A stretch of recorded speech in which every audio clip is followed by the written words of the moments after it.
What happens when the most feared man in New Orleans opens his door to the one woman every elegant household in the Garden District would have turned away at the gate? She wasn't a trained nanny. She wasn't a certified child psychologist. She was a 26-year-old waitress from the lower Ninth Ward named Callie Tran, standing on a marble front step in rain-soaked sneakers, holding a resume printed on paper, so thin you could almost read the desperation through it. And the little girl inside that house hadn't spoken a single word in 14 months. Augustin Deveraux was not a man who asked for help twice. As the uncontested head of the Deveraux syndicate, he controlled 3 parishes' worth of shipping contracts, 2 municipal judges, and more private port access than the Louisiana Department of Transportation. He wore hand-tailored linen suits in the brutal summer heat and kept a glass of Pappy Van Winkle on his desk at all times, not because he drank often, but because the gesture made men nervous. He was 41 years old, silver beginning to streak through his dark hair at the temples, and he had not once in 2 decades allowed anyone to see him flustered. His daughter Elise had flustered him completely. She had been 3 years old when the accident happened, a hit-and-run on Magazine Street intended for Augustin. That took her mother instead. The doctors at Tulane Medical said the trauma had shut something down in Elise. Not her hearing, not her cognition, not anything they could point to on a scan. She had simply stopped talking. She sat in rooms. She watched things. She moved through the sprawling Deveraux estate on Prytania Street like a small, silent ghost in white dresses, her dark eyes registering everything and giving back nothing. In 14 months, she had destroyed 7 specialists. Not physically. Elise was too contained for that. She simply refused.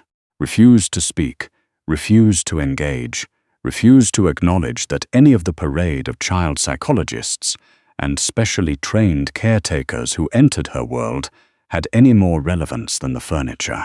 She would sit across from a highly credentialed professional and stare at a fixed point, somewhere past their left ear, until they started to sweat.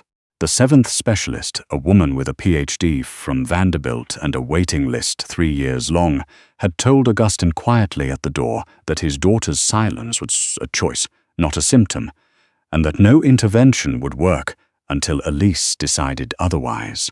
She had not come back. Augustin sat at his mahogany desk on a Thursday morning in late September, the ceiling fan turning slow overhead, and stared at the single sheet of paper his housekeeper, Mrs. Fontenot, had placed in front of him.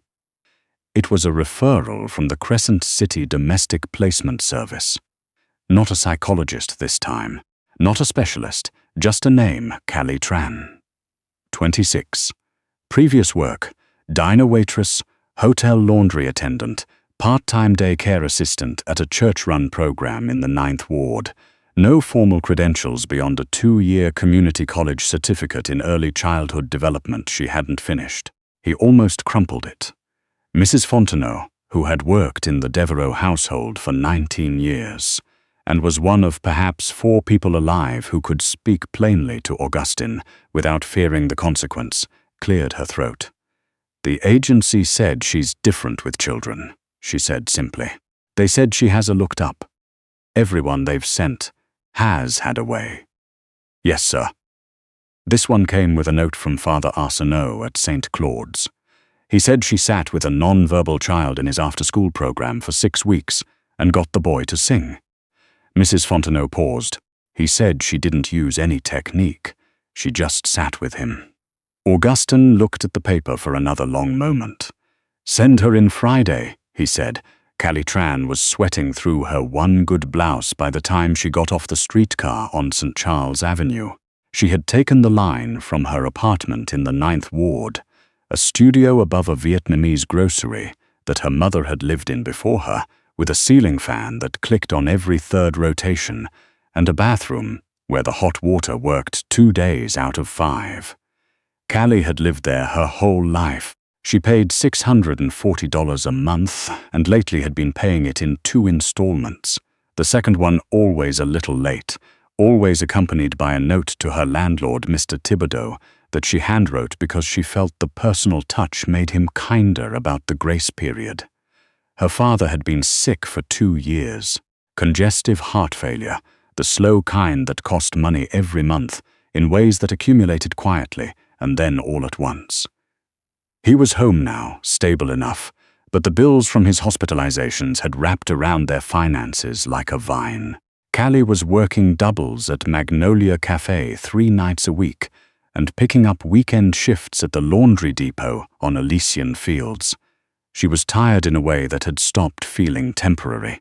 When the agency called, she'd been standing in the parking lot of the laundry depot at 11 at night, sorting linens, her back aching in a specific place just left of center that had stopped surprising her.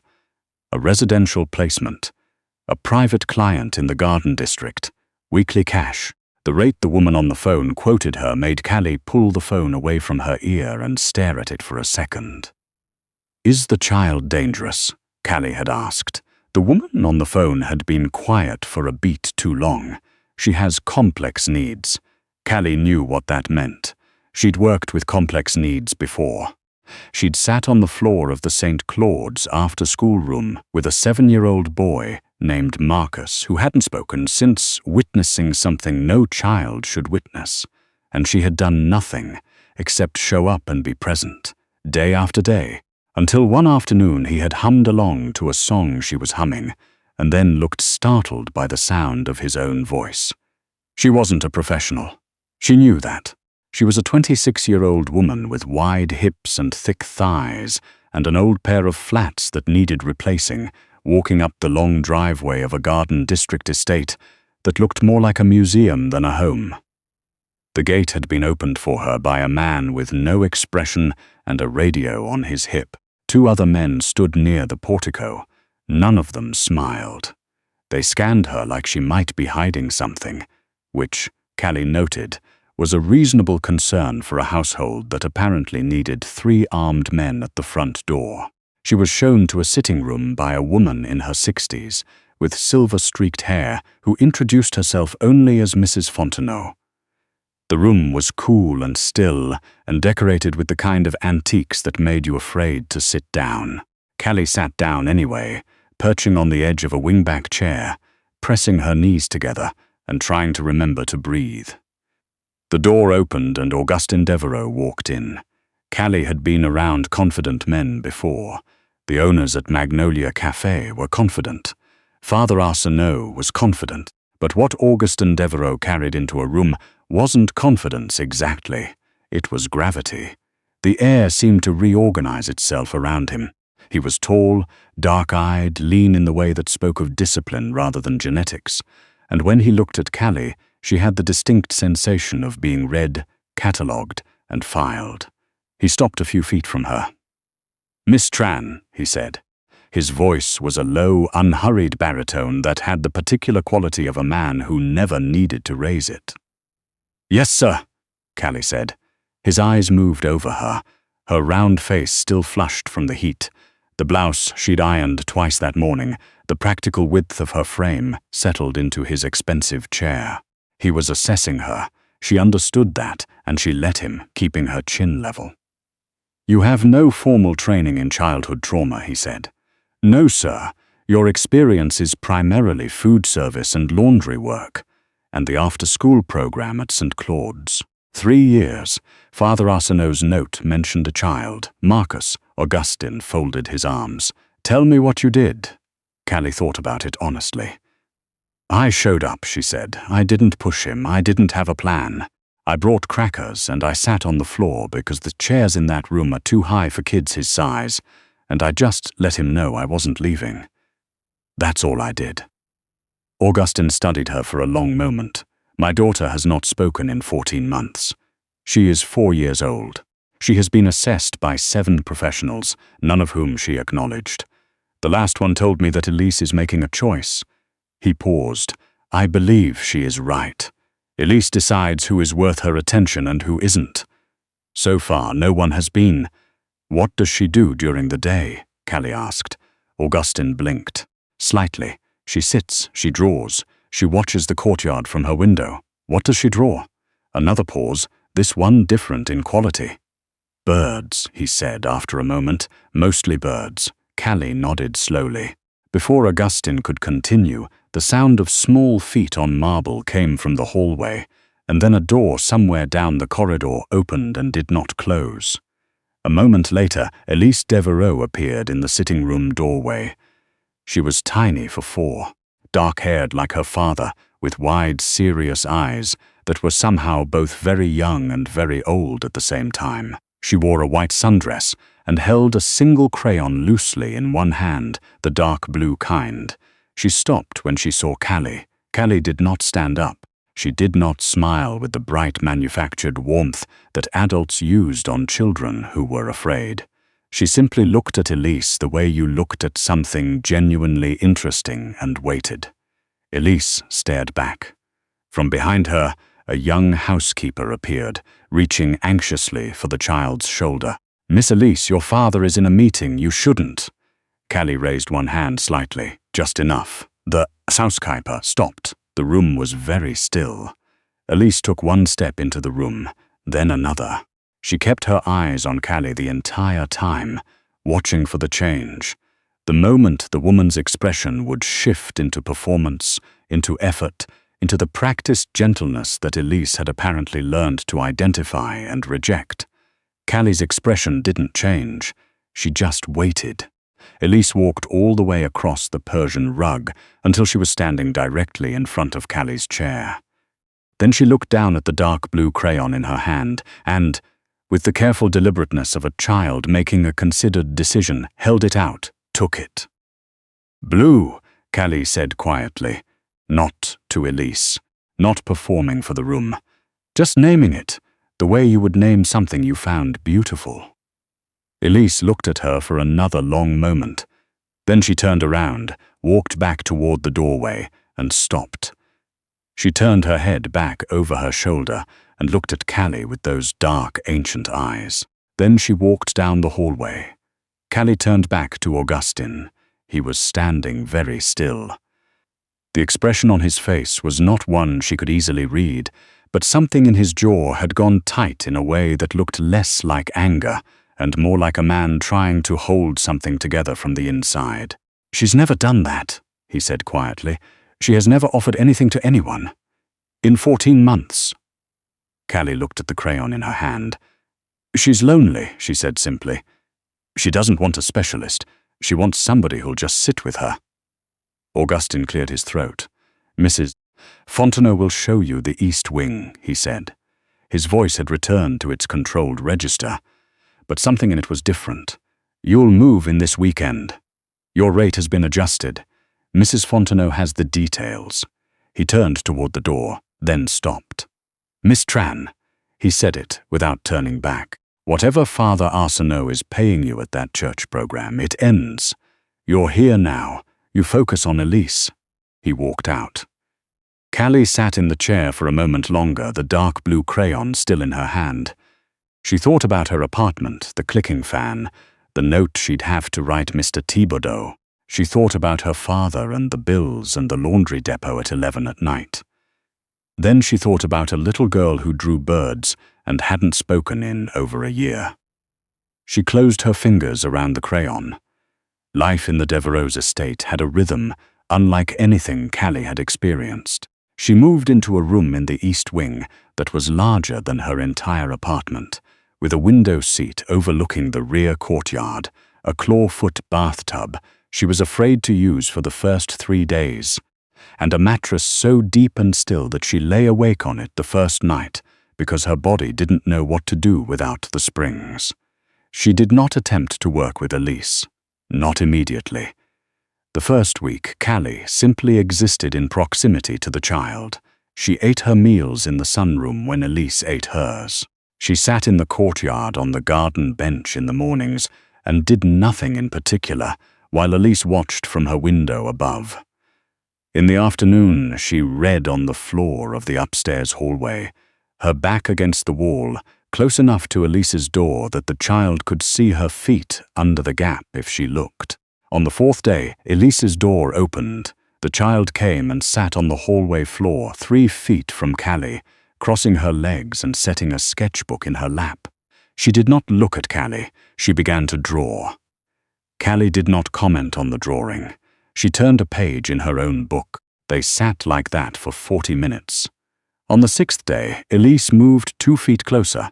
On the 9th day, she put her sketchbook down in front of Callie without a word and pointed at a drawing of a small brown bird perched on a branch. The lines were confident in the way children's lines sometimes are, unself-conscious and direct. "Wren," Callie said quietly, recognizing it. "Carolina wren, they're loud for how small they are." Elise looked up at her. There was something shifting in her eyes that was too careful to be called hope, but might have been its early edge. Callie handed the sketchbook back.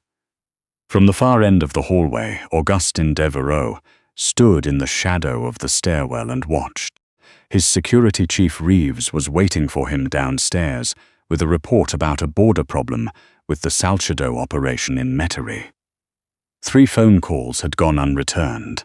He stood where he was for another 4 minutes before he turned and went downstairs. The weeks that followed changed the temperature of the estate.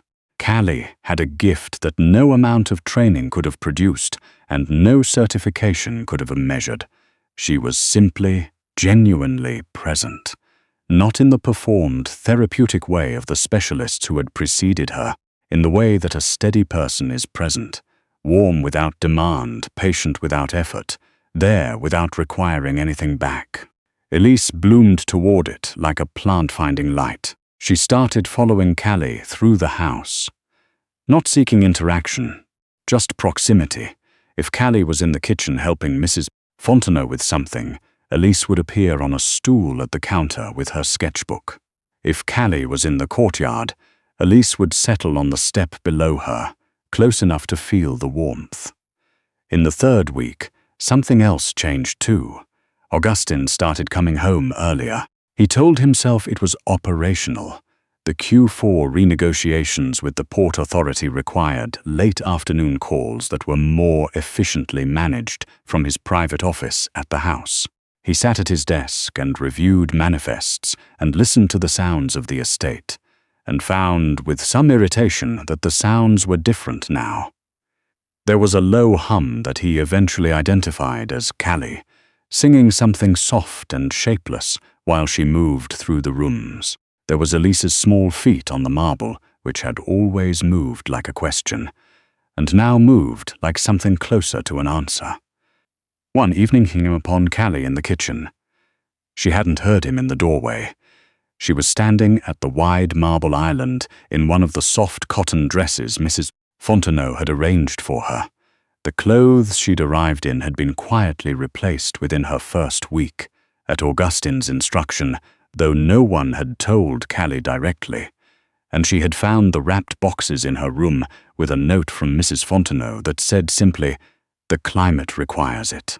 The dress was a deep rust color, and it fit her generously, curved to accommodate her full hips and round arms, and she was utterly unself-conscious in it because she was alone, or thought she was. She was making something. A roux, Augustin registered.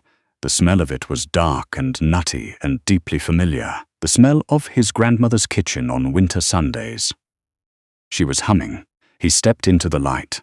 Callie startled, spinning and catching the wooden spoon just before it hit the floor. Her round cheeks went immediately crimson. "Mr. Deveraux, I'm sorry, I should have asked. Mrs. Fontenot mentioned you hadn't had a proper meal and I make gumbo when I'm nervous. It's a habit." She laughed, embarrassed. "I can put it away." "Don't," he said. He came to stand on the other side of the island. He watched her stir, her hands knowing and confident in this context, in a way that was entirely different from the nervous precision she used in other parts of the house. "My grandmother made it this way," he said. "Dark roux. 2 hours on low. You can't rush it," Callie said, then seemed to realize she was giving instruction to Augustin Deveraux and looked briefly alarmed. The corner of his mouth moved. "Almost. No," he said. "You can't." He stood there for a while in the warm smell of it, longer than was necessary, longer than any of his men would have believed. He watched her hands and the way she moved and the absolute ease she occupied in her body when she forgot to be watched. "You're not afraid of me," he said eventually. Callie looked up, considered the question with more seriousness than he expected. "I'm a little afraid of you," she said honestly. "You have a lot of men with guns.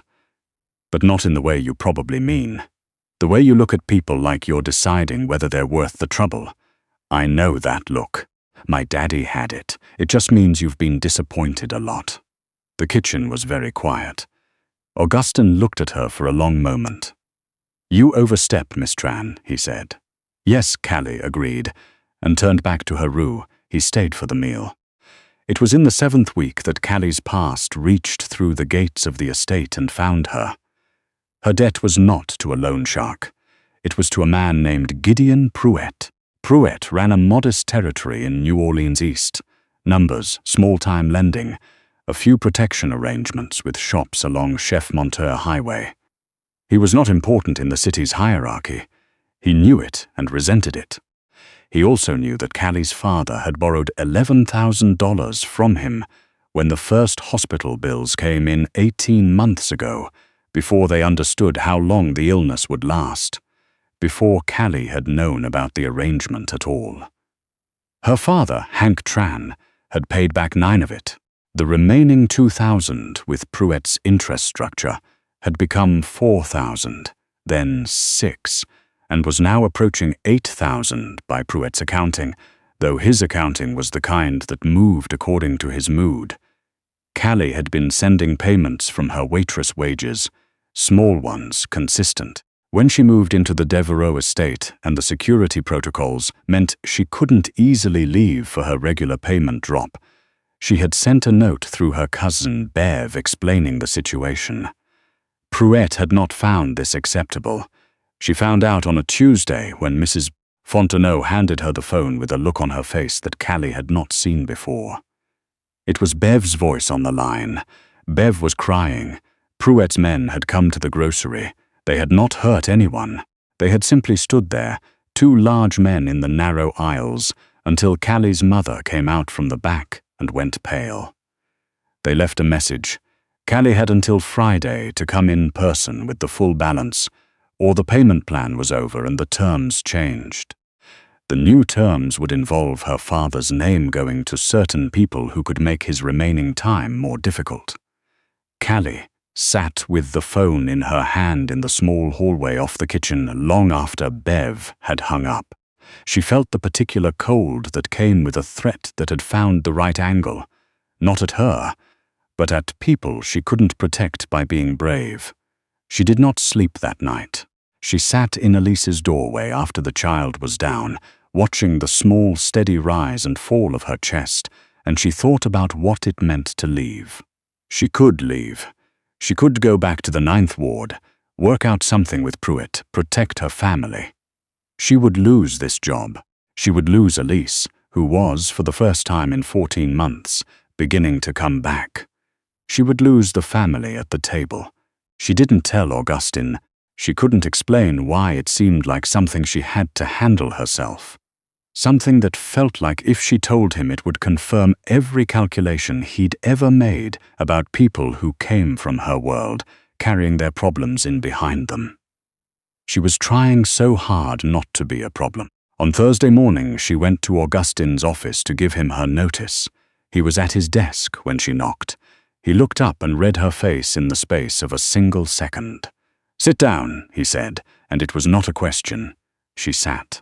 She meant to say that she needed to leave, that she was grateful, that she would transition carefully. She opened her mouth. What came out instead was everything. The whole 14 months of it. Her father's diagnosis, the money borrowed in secret, the payments she'd been making from the coin purse of her tip wages, Bev's call. The men standing in her mother's store, the threat against her father's remaining time. She didn't cry until the end, and then she did, pressing her palm flat against her face because she'd had made a decision sometime in childhood that crying in front of powerful people was a luxury she could not afford. The office was very still when she finished. Augustin had not moved or spoken through all of it. He was sitting with his hands flat on the desk and looking at Callie with an expression she could not read. He said quietly, "Who is this man?" "Gideon Pruett," Callie said. "He's in New Orleans East." "He's not." She shook her head. "He's small. He's just stubborn. What is the amount? 8,000 by his counting. It might really be closer to 6. He adjusts." Augustin looked at her for a long moment. Then he said, with perfect evenness, "You weren't going to tell me." "No, sir, because you thought I would see it as a liability." Callie didn't answer, which was its own answer. Augustin stood up from his desk and walked to the window. He stood there with his hands in his pockets, looking out at the courtyard, where below, Elise was sitting on the garden step with her sketchbook in the September afternoon light. "My daughter has begun sleeping through the night," he said, "for the first time since the accident." He paused. "She showed Mrs. Fontenot a drawing this morning of a bird." She pointed to it and looked at Mrs. Fontenot until Mrs. Fontenot said the name of it. He turned from the window. "She's been waiting for someone to pay attention, not to manage her, to pay attention." He looked at Callie steadily. "You're the first person in 14 months who has." He reached to his desk and pressed the intercom.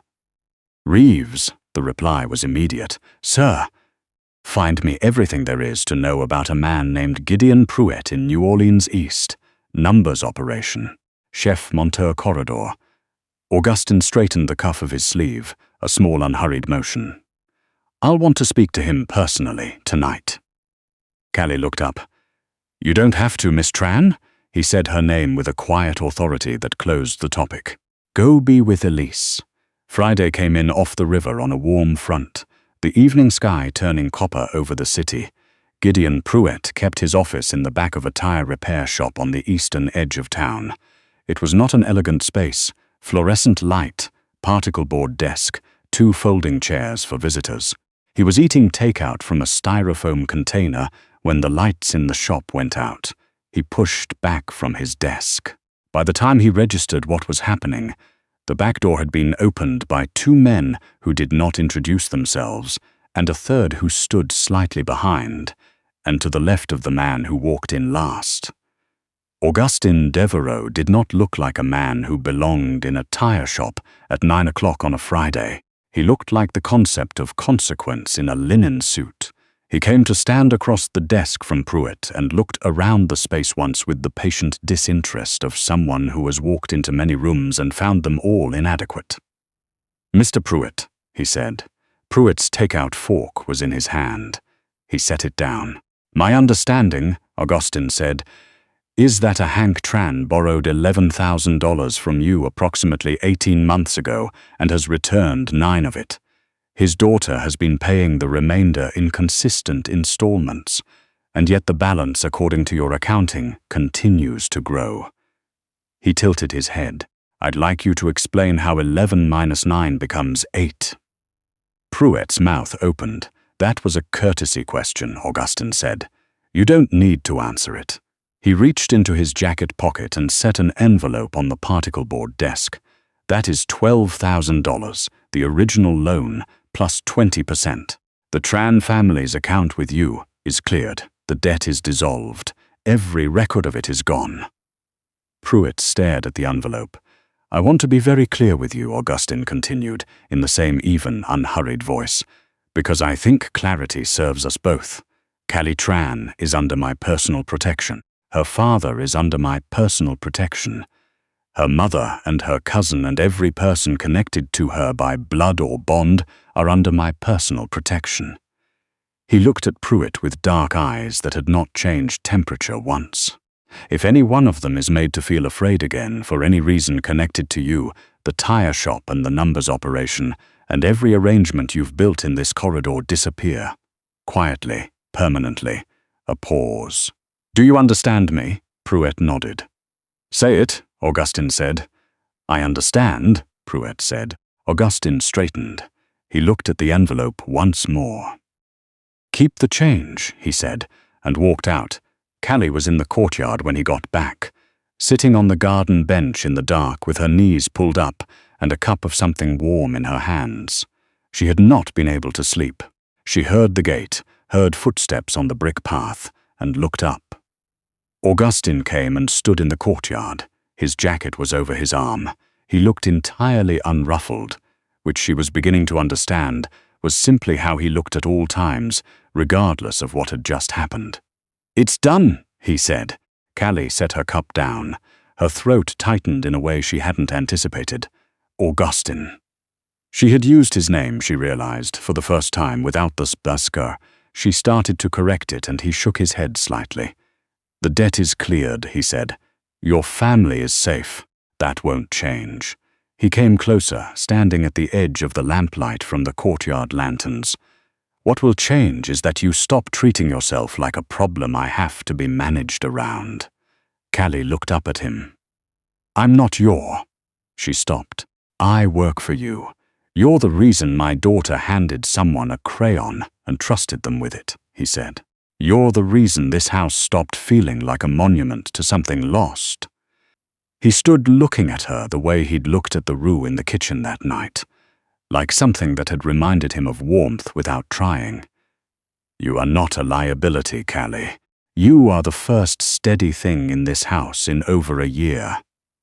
She stood up from the bench, not because she'd planned to, but because standing felt like the honest thing to do when someone looked at you that way. He reached out and his hand came to rest against the curve of her cheek, gentle and entirely deliberate, the way he did everything. "You are not too much," he said quietly. "Not your history, not your family, not any inch of you. Don't let me catch you apologizing for yourself in my house again." Callie felt something loosen in her chest that had been held tight for so long she'd forgotten it was there. She had grown up learning to make herself smaller, on the CTA bus, in restaurant back kitchens, in the bodies of chairs that weren't made for her. She had been apologizing for the space she occupied since she was old enough to understand that the world had opinions about it. He wasn't asking her to be smaller. He was asking her to stop. She stepped forward, and he met her, and the kiss was not performance or politeness. It was the kind of kiss that had been collecting itself quietly over weeks of roux and courtyard evenings and dark blue crayons, and when it arrived completely. In the months after, the Deveraux estate changed in ways that the staff discussed quietly among themselves, with something close to wonder. The gallery on the second floor, which had always been hung with portraits of Deveraux ancestors in heavy gilded frames, acquired a new addition, a small, carefully matted drawing of a Carolina wren, done in confident dark blue crayon, framed in simple white wood, and hung at exactly the right height for a 4-year-old to see it when she walked past. Elise spoke her first word on a Wednesday morning in November. She was sitting at the kitchen island, watching Callie make biscuits, and Callie was humming, and Elise had been watching her hands for a while, with the focused intensity she brought to everything. Then, without preamble, without announcing it, Elise opened her mouth. "More," she said. Her voice was smaller than they'd expected, rougher from disuse, and it filled the kitchen with a sound so surprising that Callie went still with her hands in the dough, and Mrs. Fontenot, who had been standing at the refrigerator, turned around slowly so as not to startle anything. Callie looked at Elise. "More biscuits," she said, keeping her voice perfectly even. Elise nodded once, looked at the dough. "More," she said again, testing it. Callie turned back to the counter and rolled the dough out without another word, the way you held very still around something newly born, and let it be what it was without making it into a performance. Her hands were shaking slightly, but she kept them moving. From the doorway, Augustin Deveraux stood with his shoulder against the frame, and his arms folded, and watched the two of them, the small, serious girl and the warm, round woman who had walked in from the 9th Ward in rain-soaked shoes and changed the temperature of everything. He did not say anything. He just stood there and let the kitchen fill up with the sound of Elise, finding her voice, and Callie letting her mind it, and the smell of biscuits, and the slow turn of the ceiling fan, and the particular quality of a house that has remembered how to be a home. He had traded in power his entire life. He had built it and defended it and leveraged it, and understood its mechanics better than any man in Louisiana. But he had not understood until the woman rolling dough in his kitchen turned and gave his daughter a look that was nothing but patient and present and full, that there was something power could not manufacture. You couldn't pay for it. You couldn't build it. You could only, if you were very careful and had sense enough to recognize it when it arrived at your gate in worn-out shoes, refuse to let it go.